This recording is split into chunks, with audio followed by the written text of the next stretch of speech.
안녕하세요. 연세하나병원 정형외과 원장 민경준이라고 합니다.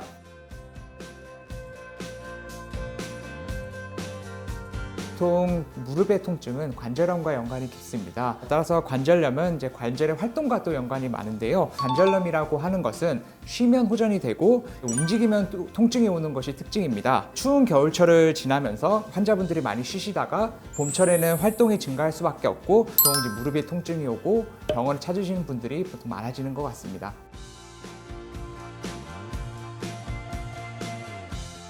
관절염에서 운동의 의미는 크게 4가지 정도로 나눠볼 수 있습니다. 운동의 효과를 강화의 의미로 이야기를 많이 하고 있습니다. 하지만 관절염의 관점에서 보면 운동이 가지고 있는 항염증 작용 또는 관절염 치료의 타겟인 연골의 영양 공급과 노폐물을 제거하는 작용에 대해서 많이 간과를 하게 됩니다. 운동을 하게 되면 그 무릎에 감싸고 있는 인대나 뼈, 연골뿐만 아니라 주위에 활막이라는 조직이 있는데 활막에서 열심히 영양분을 공급을 하게 됩니다. 따라서 운동의 기능을 정리를 해드리면 첫 번째 항염증 효과를 들 수 있고 두 번째 노폐물을 배설하는 역할을 할 수 있습니다.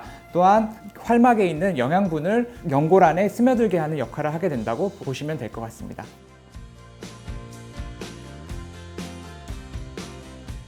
운동과 통증 사이에서 많은 연구 결과들이 보고가 되고 있습니다. 그 중에서 대표적인 연구가 하나 있는데요. 환자군을 2군으로 나눠서 한 군은 환자를 기부스를 해놓고 8주 동안 유지를 했고 한 군은 열심히 걷게 하면서 그렇게 8주 동안 지켜본 그룹이 2가지 그룹으로 나눠서 한 연구가 있습니다. 결과는 두 번째 그룹, 즉 운동을 열심히 한 그룹에서 통증의 기능이 원활히 개선된다라는 유명한 연구 결과가 있는 만큼 관절염에 있어서 운동을 하는 것은 중요하다고 할 수 있겠습니다. 물론 통증이 많이 심하거나 무릎이 많이 붓거나 움직일 수가 없는 상태라면 당연히 쉬시는 것이 도움이 되겠지만 참을 수 있는 통증의 정도면 운동을 좀 꾸준히 해주시는 것이 관절염의 치료에 있어서는 더 도움이 된다고 할 수 있겠습니다.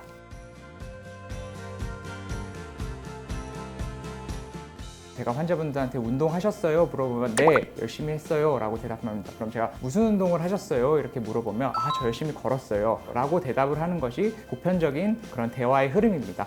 하지만 관절염의 치료에서 보면 물론 걷는 것도 심폐지구력과 어느 정도의 기본 근력을 유지하는 데 매우 중요하지만 그와 더불어서 근력 운동이 동반이 돼야 됩니다. 통증이 심한 상태라면 등산이라던가 여러 가지 심한 액티비티가 많이 제한되는 것이 사실입니다. 그런 경우에는 TV를 보시면서 할 수 있는 간단한 대퇴사두근 운동이라던가 집에서 할 수 있는 실내 자전거 운동, 그런 것이 가장 기본적인 운동이 되겠고요. 관절염을 예방을 해야 되겠다라고 할 때는 밖에 나가서 계단을 오르다거나 수영을 한다던가 또 근력이 올라왔다 싶으시면 등산을 가는 것이 도움이 되는 운동이 되겠습니다.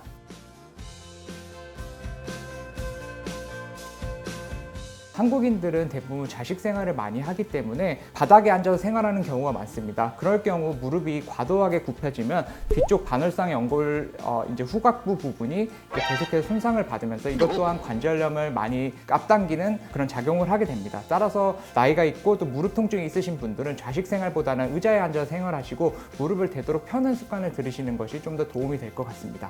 네, 원장님 오늘 말씀 감사합니다. 네, 감사합니다.